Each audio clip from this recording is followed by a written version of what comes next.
नाज़रीन आदाब, आप देख रहे हैं जी सलाम। मैं हूं आपके साथ सहबा अली सैफी। वर्ल्ड न्यूज का आगाज करेंगे टॉप 10 बैनुल अक़वामी हेडलाइंस के साथ।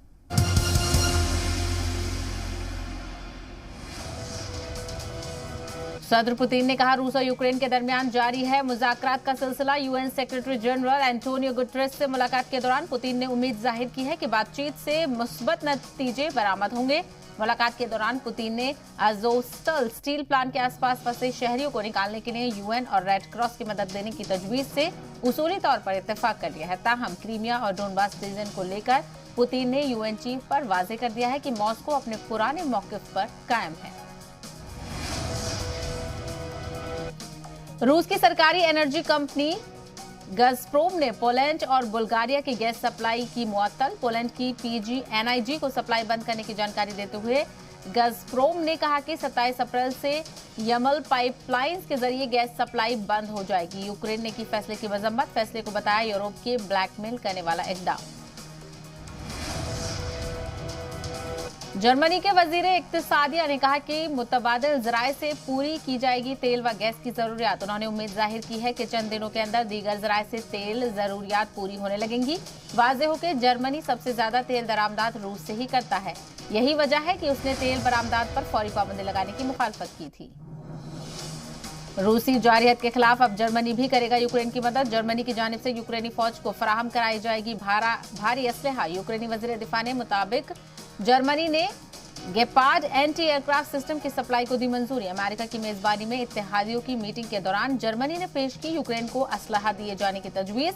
वाज़ेह हो कि यूक्रेन की अस्करी मदद न जाने पर जर्मन चांसलर को काफी तनकीद का सामना करना पड़ रहा था।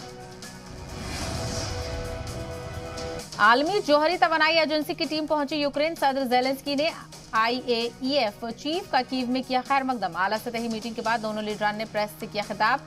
IAEA चीफ राफेल ग्रोजी ने गैर इस्तेमाल शुदा कार्नोबाई 1 जोहरी प्लांट की मरम्मत के लिए मदद के लिए किया इत्तेफाक। उन्होंने कहा कि प्लांट को नुकसान पहुंचा है और उनकी टीम इसका जायजा ले रही है।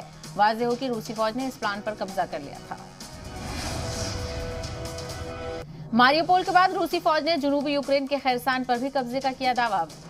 वजारत दिफा के मुताबिक खैरसान पर पूरा इलाका रूसी फौज के जेर असर आ चुका है। ख्याल रहे कि मारियोपोल के बाद खैरसान के इलाके में भी रूसी फौज ने सबसे ज्यादा हमला किया। मोल्दोवा से अलग हुए ट्रांसनिस्टेरिया में धमाके के बाद फैली कशीदगी। यूक्रेन की सरहद पर वाक़ ये ट्रांसनिस्टेरिया का इलाका गुज़िश्ता दिनों स्टेट सिक्योरिटी सर्विसेज के सदर दफ्तर और रेडियो स्टेशन पर हुआ था हमला। रूसी जबान बोलने वालों की है इलाके में अक्सरियत। USSR के अलहदगी के बाद रूसी हामी जंगजू मोल्दोवा हुकूमत के खिलाफ मज़ाहमत कर रहे हैं।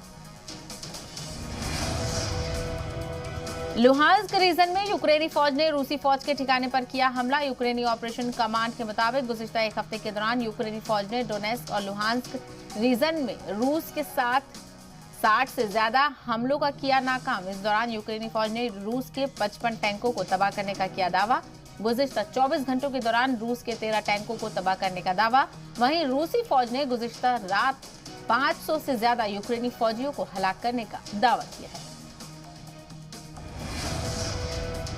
UN ह्यूमन राइट्स काउंसिल के बाद अब UN वर्ल्ड टूरिज्म ऑर्गेनाइजेशन से रूस की रुकनियत मुअत्तल करने की तैयारी। यूक्रेन पर हमले के खिलाफ आज होगी वोटिंग।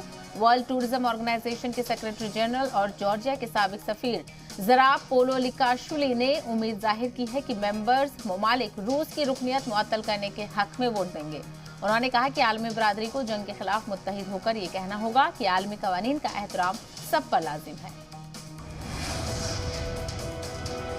आज इंग्लैंड लॉन टेनिस क्लब्स ने रूसी टेनिस खिलाड़ियों को विंबलडन में शिरकत की इजाजत न देने के फैसले का किया दिफा। कहा, हुकूमत की गाइडलाइंस के मुताबिक रूसी खिलाड़ियों को साल के तीसरे ग्रैंड स्लैम में नहीं खेलने की दी इजाजत।